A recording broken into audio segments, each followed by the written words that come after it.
All right, we have about 30 seconds. Again, as you guys are joining us, welcome today. Please let us know where you're located and really what sparked your interest in joining today's conversation. I will tell you, I'm a huge fan of Jobs to be Done. I learned it from Beth herself, and it is sort of taken over. I use it all the time in everything I do, including preparing to move my mom from one location to another. It became a big part of my organizational process. So it I is love truly that. something, yeah, that I am learning to live and breathe and use in all different sections of life. So thanks, you guys. It looks like we have folks from Dallas and Kilgore, and then Beth, of course, is joining us from Washington and San Antonio. So, without further ado, we are going to go ahead and get started for the sake of time. I'm Dr. Kelly Irwin. I am the president-elect for TxDLA this year, as well as the professional development co-chair. So, really excited to be able to share this topic with you guys. As I said, I'm a huge fan of Jobs to be Done. And hopefully you will become one too.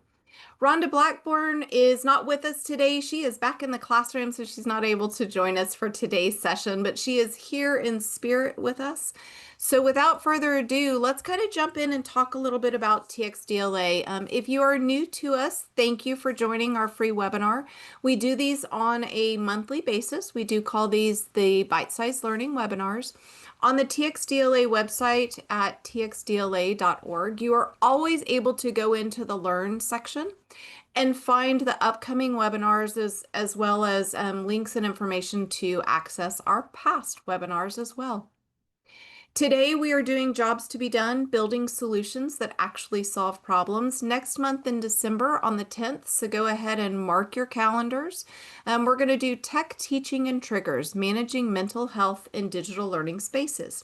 You are able to access the information for both of these webinars and go ahead and register for the one in December via the txdla.org website. And again, go to Learn, and you'll be able to see and find information about the bite-sized learning webinars.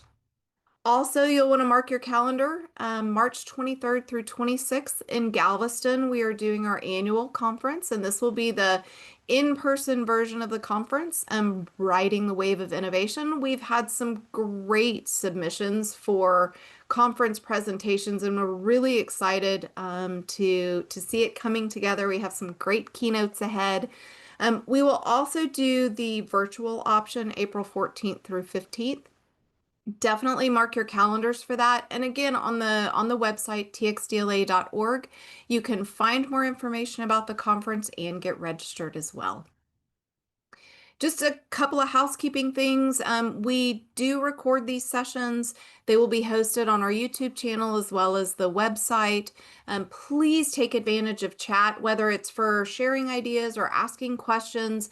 As we go through this process, I'll kind of be monitoring chat and trying to ping Beth and let her know if there are any kind of questions that we need to answer in the moment. If not, by all means, we'll do questions at the end as well. We do ask that you remain on mute for the session so that there's no interference or background information, noise going on. And now, without further ado, I'm really excited to introduce Beth McHugh. We'll be talking about Jobs to be Done. Oops, excuse that pop-up.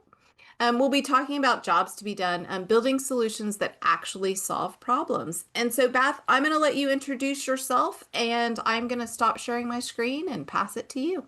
Awesome. Yeah, let me get my screen going here. Okay. Oh, it's in the browser. Hold on, let me get this look nicer. So it's outside the browser. Come on. There we go. Okay. You see my screen? Yes, we are good. Okay. Great. So lovely to meet you all. And I just saw someone in the chat around ed tech tools, and so I love that perspective. But Beth McHugh, I'm founder of Tilta Consulting. It's just me. It sounds like a consulting firm, but it is just me. I was computer science. I went into product over 15 years ago, but I've been from different lenses, from UX and research. I was the first product hire at LearnZillion, which is now Imagine Learning, and that's where I got into Jobs to be Done. I've been doing customer discovery research actually since 2006. But I learned about the jobs to be done framework and theory and have really just gone full into it. And today I help early stage and growth companies discover these core customer jobs and align teams to solving the right problems. So I've worked with a lot in the ed tech space, but also in healthcare, and I've even done some like gaming. So this type of as Kelly said before, some people might have missed, but she's using the framework to help her mom move to somewhere else. So it really applies to anywhere. I just love applying it to more social impact driven type of organizations and causes. I am being mentored by some folks who are more well known in the jobs to be done space, which are I'll have some resources towards the end too. If you want to dive in even further, you can go pretty deep here. And yeah, patent holder just for fun facts. And I'm Swedish, so that's where the tilde came from. It means to grow in strength. So without further ado, I'll dive into, and if you don't know even what jobs to be done is, don't worry, I'm going to get to that. But I do like to just frame this and think about it from your own perspective. So thinking about your last initiative, that could be work related, it could be like home life related, anything where you like tried to make progress somewhere and it just didn't hit the mark. It didn't go as planned in what you were wanting to do. And I think the basic process that probably everyone goes through, you kind of identify a problem that you want to solve for, you find or design your own solution. Maybe you test and pilot, maybe you have to train people, you do the rollout. And so also think about from that perspective, where do you feel like it went wrong? Um, and I have some theories, but yeah, think about like in a quick retrospective of where do you believe maybe it kind of went off the rails? So you're probably not work for a startup. Maybe you do if you're on this call, but I like using this example because 90% of startups ultimately fail. It's kind of a new initiative, and there's a lot of different surveys and everything that have different percentages, but essentially number one is typically lack of product market fit. And what that essentially means is people weren't motivated enough to buy or use or change. It could be something that they were interested in, but there just wasn't that motivation to change. Kind of looks good on paper, but execution wise doesn't happen. And that's really because change is hard. Like as humans, we're just moving forward, doing our thing. There's really this status quo that can be hard to get people to do something different. Um, it's really hard. Change is hard, and I think everyone knows that on the surface. But I love jobs to be done to try to think about it a little bit in a different way of how to change. So all these initiatives could go off the rails in many different ways. Like maybe it wasn't the right solution. Maybe it wasn't, maybe something with the testing or the piloting or the training of people, or with the rollout. And I am curious if that's where your head went in terms of the last initiative, like where it kind of went sideways. But what I really believe in is a lot of initiatives don't get the problem right. So that there's a lot to really unpack in identifying that problem that needs to be solved. And that's really what jobs to be done can also help with. Helps with a lot of different things. But so where problem identification can go wrong, I think everybody has good intentions. Everybody, thinks, you hear the problem, like you're listening to people and you understand what that problem is. But I've found three main ways that can go wrong. One, a complaint is not a struggle. So sometimes people complain about things. So you might be asking about like what's hard, like what's going on, and they're talking about something that immediately happened. They're just talking about a problem that might have just come up. And there's a big difference between a complaint and a struggle. And excuse my French a little bit here, but there's a saying that I love from Bob Mesta that is bitching ain't switching, where people complain a lot. That's just, I mean, it's unfortunately a little bit of human nature. I like to use the example of like, I complain that my kids don't get their shoes on in the morning, but I'm not gonna buy something or like maybe I'll do something different in terms of process wise, but just know that not every problem is equal. The second one is, understanding all audiences that are part of it. Situations like ed tech, there's many parties involved, and you might solve for teachers, for example, but it might not be enough to be a struggle for admins to change that, even if teachers really love it. And then on the third side is that lack of depth in understanding. So when you are identifying a problem, there's a lot of surface level problems. And, I'm actually working on a post right now about Target is now mandating their employees, I don't know if you saw this, to smile and greet people that are within a certain distance. And to me, like that is a surface level problem. There are so many causes as to why Target employees might not be super nice to you when you're pushing that button and trying to get that deodorant out of the storage closet. And it's probably not that they're forgetting to smile and they need to be mandated to smile. So there's also this lack of depth in understanding that, oh, the problem is that they're not friendly, so let's get them to smile. And you don't go deep enough to understand what's really causing that behind the scenes.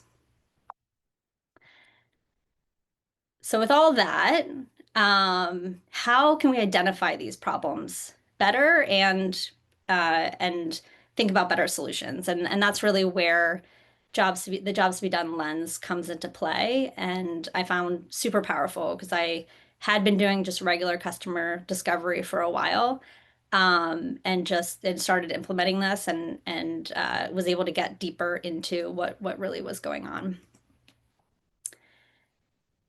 So there's the theory and the practice of jobs to be done. Jobs to be done theory. If you've dug into any business books, Clay Christensen is a pretty famous guy on that side. He's from Harvard Business School, and he has a book called Competing Against Luck, and he is known to popularize the theory that people they hire these products and services to get a job done, that they are motivated by this progress, this desire to make progress in their lives. Like they have this vision of where they want to get to, and they're hiring or, putting services in place to move that forward. And there's a famous milkshake story that came about where they popularized the theory. And I'm pretty sure it was McDonald's. But essentially, McDonald's was like, hey, we are trying to sell more milkshakes. And I know this isn't an ed tech example, but bear with me. And they were asking customers, like, what would you like to see? Would you want it thicker or thinner, or more toppings or less toppings? And they kept changing the product based off of the surveys that they were getting and the answers they were getting, and they were not selling any more milkshakes. And what Clay Christensen and actually Bob Mesta was there came in and started asking people as they were leaving McDonald's, like, what are you trying to do? What are you trying to accomplish with buying this milkshake? Like, what else would you hire in this situation? And in the morning, they recognized that people were using it on a long commute to work, that it was something that was entertaining and it was helping them with a boring commute to work. And it was also convenient because it was, one-handed. And when asked what else they hired, like, I'd hire a banana, but I wouldn't be full. I would be hungry by lunch, or I'd hire a donut and I would feel guilty because it felt like it was too much of a treat. And then in the afternoon, it was parents coming in and wanting to be a fun parent and having that treat for their kid, and they didn't want to sit in McDonald's for a very long time. And so they found these different cohorts that were trying to accomplish and trying to make progress on different things. And that was kind of the seed of McCafe and the dessert menu and the split of that. So when you think of it in that way, then it makes sense. You want the M&Ms on the treat, and you want like a healthier option probably for the milkshake in the morning.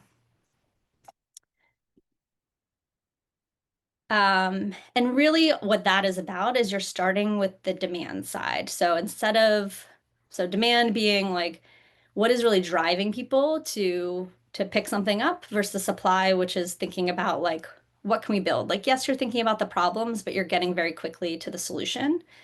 As opposed to staying in the demand side, like what are customers or users trying to get done? What are they trying to accomplish in their lives?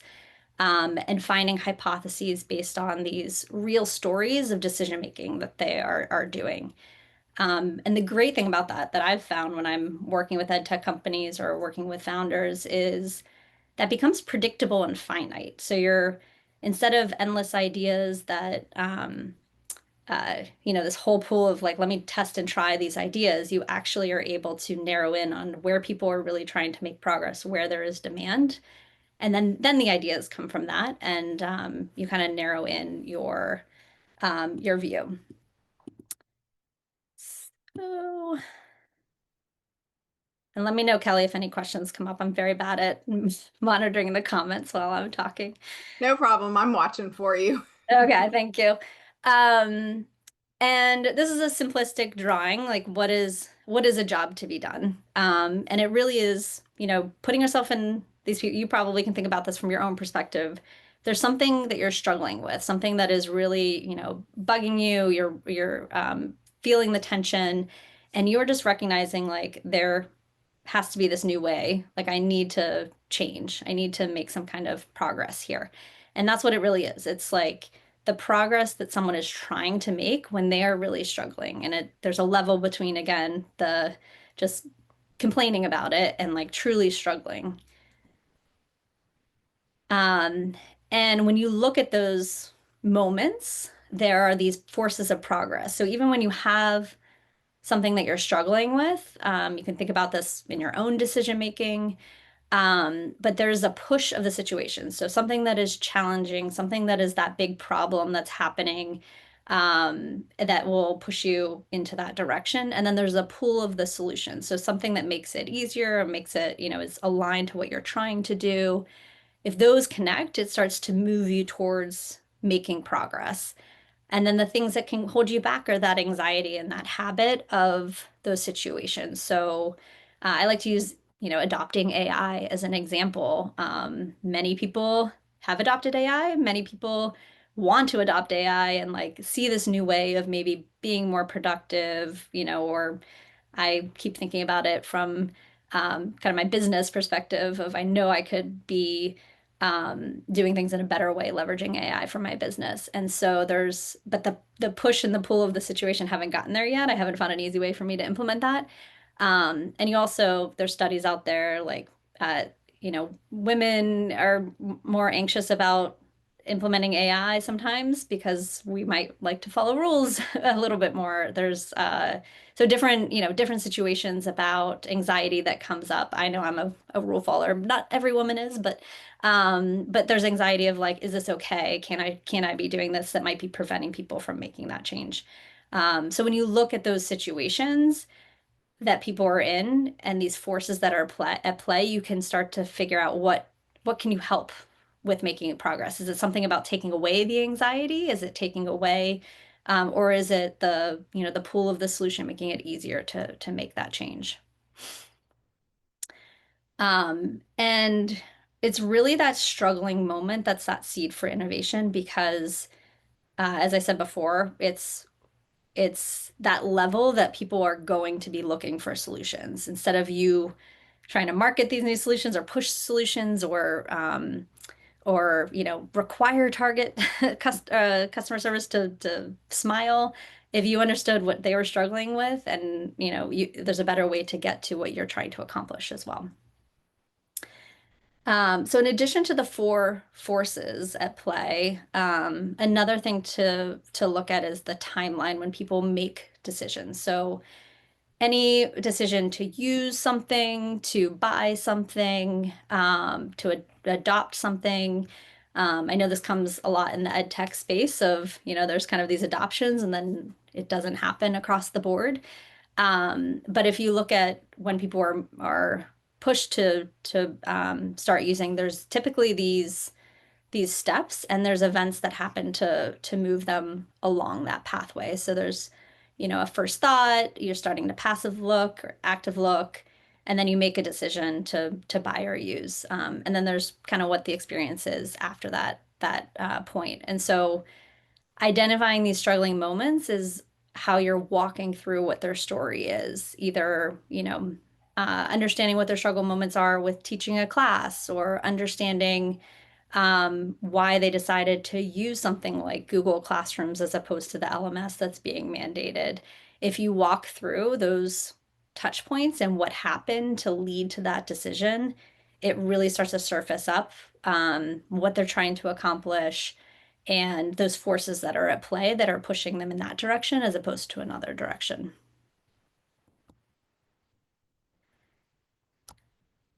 So where do you start with this? This could be discussions. I say interview approach because I tend to do discovery interviews with clients, but this could be conversations that you're having with team or conversations that you're having with clients. Um, but it's really a shift in terms of how you're talking to people and how you're asking questions. So instead of asking generally about their challenges, or going right into what do you think about this idea or solution, start with questions that frame what you're trying to understand, the timeline you're trying to understand. Like, tell me about when you decided to use Google Classrooms. There's this type of interview that's called a switch interview where you're interviewing specifically about those switch moments. And so if you're recognizing a lot of teachers are moving to Google Classrooms or have moved to Google Classrooms and not using what you wanted them to use, such as an LMS, a different LMS, then asking about that, asking about, when they decided to use it, what led up to that. Or generally, if you're just looking to explore and discover challenges in different parts, you could just ask them about the last time they were doing something, like planning for a math lesson or, the last time that they were prepping for yeah, I guess that's the same thing, planning for a math lesson, but anything that they have to do and is part of their process, you can ask about the last time they did that.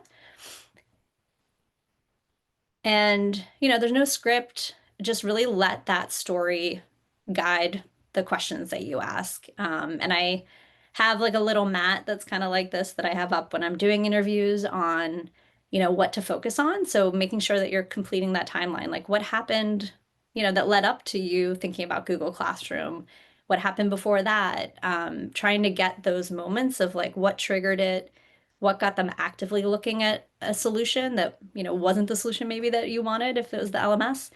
And then getting more details in that, like tell me more about that, or where were you when you made that decision?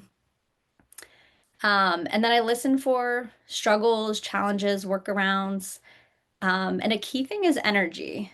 And it takes a bit of practice to get used to asking these types of questions. I think if you start with just that initial question, then it can kind of guide itself. But energy is a big thing. Either you're sensing they're very frustrated about something or sensing they're very excited about something. I dig in more there than other areas.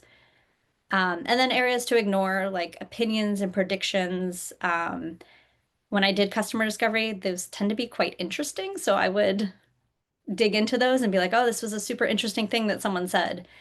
But like our week, how many times have you like thought you were going to go to the gym 3 days this week and then like what actually happens? Predictions and opinions are like never right, or tend to not be right. Or like just think about your week, like what you thought you were going to do and what actually happened. And so it's really important to try to ignore opinions and predictions or should have because that's not reality. And I used to get caught up in it when I would talk to people. And that can be a path that just puts you in the wrong direction.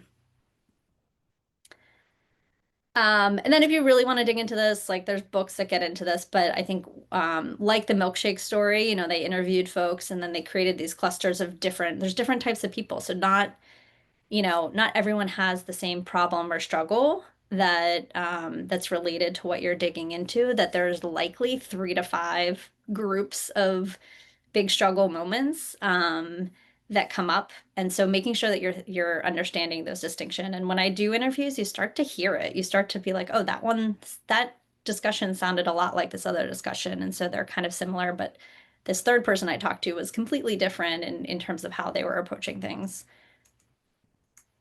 Um, and this is getting a bit into my process, but just in case it's helpful as you're thinking about problem identification, I use kind of a Mad Libs fill in the blank because there's there's different pieces of those stories that are important to understand and to group around. One is context. So when I am, there's a context of a teacher in terms of obviously if they're planning, but also, what does their classroom look like? Is there a lot of people that are on grade level, or are they very off grade level? Are they a new teacher or a tenured teacher? And so I think the context, when I am a new teacher is very different than when I am, a teacher who's been teaching for 15 years. And then getting that clear struggle moment, what they're struggling with from those stories, help me. So there's these moments of like, what are they really trying to make progress on? Where are they starting to talk about why Google Classrooms was, the thing that helped them do what? Like that's what they're essentially trying to make continued progress on. And this so that I can is that vision. Like, what are they trying to be more organized in the classroom? Are they trying to be more collaborative with their classroom? Like, what are they ultimately trying to accomplish? So this, if you are a framework type of person, you could follow this, but this is a lot. I would just say start with the interview questions and you can, start to layer these other things on later. So if you want to keep learning, there's books to check out. Competing Against Luck is the one that's more about the theory and the business side. The Demand Side Sales 101, I never would have picked this up because I don't do sales, but it is super helpful in terms of the demand piece and thinking about that versus problems. So I really recommend that one. The handbook is if you are wanting to learn about like the questions to ask and when you're doing these initiatives and trying to understand the problem, that's a great way to pick up. And then Tony Ulwick has a slightly different approach to doing things. Uh, he gets very granular. I think he sometimes over explains things. It gets a little complex. But I do love he has like a survey. So if you're thinking about surveys and needing more quantitative data, he has kind of an approach for taking not only collecting challenges and problems, but then getting some quantitative data about which struggle areas are the top ones to go after. So those are the ones that I've leveraged and implemented in the past. But I also post about this a lot, so feel free to follow along. I think Kelly, that's how you got in a little bit more into jobs you've done, right? Because I do post not just, a little bit about life. I think that's probably why you pulled it into your thinking about moving your mom. But That's it exactly. Yeah. yeah, yeah. So I like to, I will be posting soon about the Target smiling. That was what I was writing right before. But yeah, and if you want to connect, just I always love connecting directly with people too, but just put a message because I have been if you connect with people you don't know, sometimes you get spam. So I've been less inclined to connect and which is a bummer because I do love connecting with people. So just put a message in if you do want to directly connect or feel free to reach out via email. I always just love collaborating. I mean, I know I'm a consulting business, but I also love just talking to people about this. So don't feel like I'm gonna um, I'm open to conversation, not necessarily, it doesn't need to be a sales conversation. As Kelly knows, I'm like, I geek out on this stuff. Uh, Absolutely. yeah. Yeah. So if you have like a challenge or a problem that you're trying to approach, like I'm happy to chat through it. So either do that offline or yeah, I'd love to open it up to questions and we can dig more in any other area as well. So, Beth, I'll remind you, we have like our constituents at TxDLA are higher ed, K-12, government, nonprofit, For the back. corporate. So we span this whole Mhm. gamut of people and problems, really, for that matter. So, I do have a question for you. So, when you're starting out, when we, any of us, are starting out with jobs to be done, what is the baby step thing maybe that is the most important for us to do first to get started in the process? I would say this, Okay. which is when you were, I'm assuming that, you're going to be trying to understand a problem before you're trying to solve for it. Mhm. I think if you're going right to solutions, that would be the first step is like, hey, try to make sure you understand the problem from the audience perspective. And the single thing I would say is how you're getting that information from your audiences is not asking about challenges, not asking about your idea's solution and just asking them about, there's another book called The Mom Test, which Mm. might be a good starting point too, that it's just more about the interview style to get their story because this is all about their job to be done. Like you might have your own job to be done, but you need to marry it with whoever the other audience is so that it will actually take shape and get picked up on. And so I think that is, I've used this example because I think that was in one of the posts, the LMS. But when you think about, the initiative that either didn't work or an initiative that you're thinking about, you can ask about something related to that.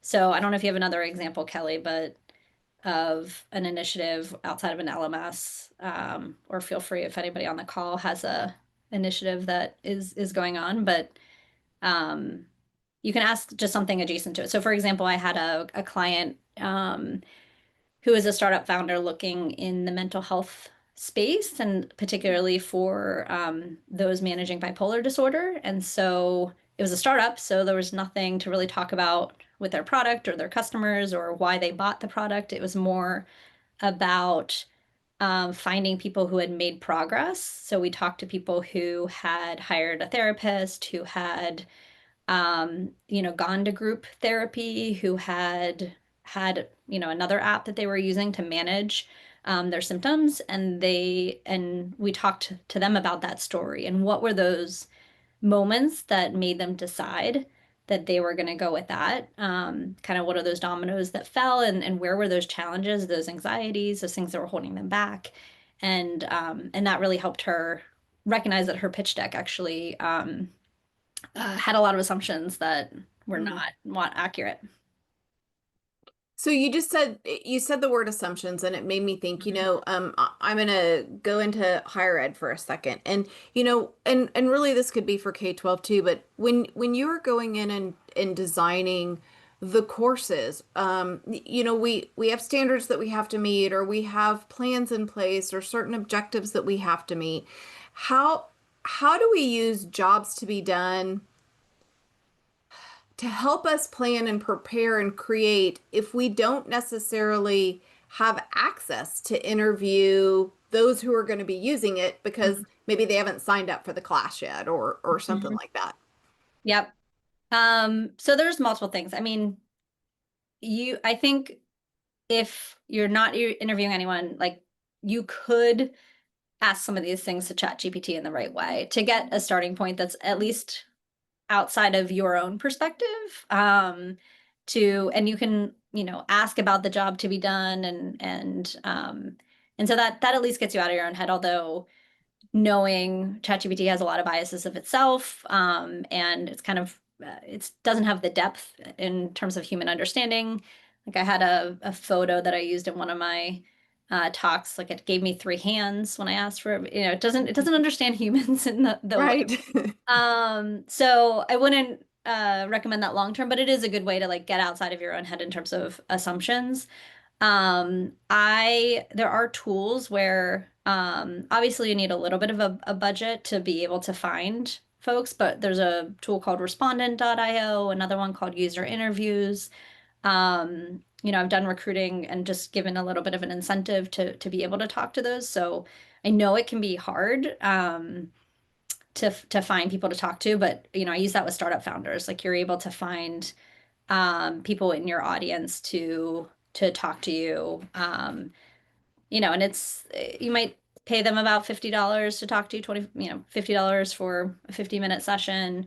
And there might be a little bit of a recruiting fee, but I find just the value that you get out of it is, is like beyond that cost. Um, the other thing I will say, if you're at a company where there's sales staff, that's I just ran a session yesterday actually where there's sales staff, there's people who are talking to the customers and they are asking similar questions. You could start with, like, we did an exercise of like, what are the pushes, what are the pulls, what are the anxieties and habits that you're hearing as a starting point for a hypothesis, to at least get the gears moving, and then layering in discussions along the way. So if you interact, like you have a good sense of it, but typically I find without the interviews and digging deeper into the conversation that it's usually surface level understanding. But that's better than nothing to start with. Okay. Yeah. Yeah, no, that helps a lot. We're running close to end time. Any sort of final words of wisdom or or anything else you want to share with us, Beth? Yeah, I mean, I think you said, yeah, I really think it's a lot about switching the lens in terms of how you're getting, how you're approaching the problem identification. So that would be the big thing. You know, I've dug into some of these, and a lot of it is just practice. Like I will say, I was overwhelmed by a lot of these frameworks. I shared a lot, and not saying that you need to do all of that immediately, but just starting with doing it once and doing it with one person, and it becomes a snowball effect. It becomes easier the more that you do it. It becomes more natural. And Kelly I'm curious to hear your story actually, if you don't mind sharing it, of how you're using it in your life. But I think you start to the more you do it, the more you read about it, the more you think about it, the more you start seeing the world in that way. And that's how I do it as well. So I don't know if you want to share a tidbit on that because I think that's Yeah. fascinating.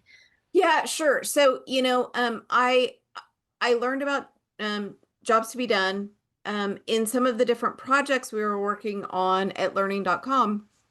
And then I moved into a different role and started working with the sales team. And so I thought, well, this is such a natural solution to help me help them sort of figure out their processes and how to have the conversations and to do discovery. And so it was kind of a neat sort of change and flow to look at it from different angles. And then when the decision was made that it was time for my mom to move from where she lives into a different place, it was not an easy conversation to have with her. And I found that us as a family were like, well, no, you have to do this. Well, here's Mhm. why. And then all of a sudden it just I don't remember what it was that happened, but I just had this light bulb that I was like, wait a minute. I am approaching this completely the wrong way. And so I pulled my brothers and my cousin aside and I was like, okay, you guys, here's this thing. I'm going to give you a quick rundown. This is how we're going to like start this process. And the short version is by my mom went from being very feeling angst towards the what was happening to all of a sudden um, we were now guiding her through this process and she was having conversations with us and it was we were solving problems that she hadn't realized she had, but it was Mhm. because we were doing the interviews, if you will. We were having the conversations and we were doing exactly that. We were looking at the push and the pull and the habits and the anxiety and we finally got to a point where we all understood her side of it, not just our side of it. And we realized that some of the assumptions that we had made were not the right assumptions. And it Mhm. really got us all on a more even keel and a level playing field, if you will, where we could have conversations and we could move things forward. So it was just a real light bulb moment for me for the different ways that I've been able to use jobs Yeah. to be done in the process of work and, personal life as well. Yeah, I love that. And last tidbit, yeah, you were exactly talking about pushes and pulls and understanding that from your mom's perspective. And I am going back to that comment about schools rolling out, increasing adoption. So if another way is not just like is talking to people if you did an adoption for an ed tech rollout, and there's some people who adopted it really quickly and some people who didn't. I would talk to the people who adopted it, like what were the steps that they, when did they use it, when did they start decide to use it, what were those steps, so you can also unpack um, initiatives that you did to understand to then help with that next initiative. So I think using these not just external to how people are switching, but also just the changes that they've made in projects that you've worked on in the past too. So you just said something that kind of resonated, and you used the word unpacking, right? So how this is my last question, and then but so how can you use jobs to be done in a retro type in a retrospective type way where you're truly evaluating maybe projects that you've done in the past so that you can learn from them for moving forward. Yep. So I think there's two forms. One is one-on-one interviews, like again, asking that question, tell me about, when did you use this? When did you last use it? And working backwards and understanding what was driving them to use it and continue to use it. So for example, sometimes it's a bit of like, I'm only doing this when observations are coming around. And then you're like, oh, like they're only doing it when it's mandated. Versus I had a student that had this question and they were like really motivated and I wanted to help them, and you start to unpack that moment. Mhm. So I do think Mhm. one-on-one interviews are great for the people who did adopt it, kind of those early adopters, and because you start to uncover, even the challenges that they had to overcome that some people might not be overcoming, and then you can help those later adopters. And then the other thing is, doing an exercise again, thinking about like if you did that adoption, I would talk to the people who made the change, because I think the people who didn't, usually you talk about their challenges, but again, they're making like it's not as real as the people who have actually made the change. You learn a lot more from that, and so I think you could do a whole exercise of like what were the things that were pushing you, what were the things that were attractive to you, so you could also do a group exercise around that. I love that. Thank you. That is a great tip for us to kind of start wrapping up on. And I really appreciate you coming and talking to us about jobs to be done today. There are so many different levels and layers and ways that we can use this, just like we discussed. And I feel like we just kind of um, we're on the tip of the iceberg with our conversations and ideas. So please, Beth shared her contact information and ways to connect with her on LinkedIn. Definitely reach out. I will tell you, she has been a fantastic resource for me, learning through the process and challenging my assumptions as I go along the way. So thank you so much, Beth. Much Yeah, of appreciated. course. Yeah. Yeah, please reach out if you have like more specific scenario where you need advice. Like I'm very open to having those chats, so reach out. And thank you. And I love that.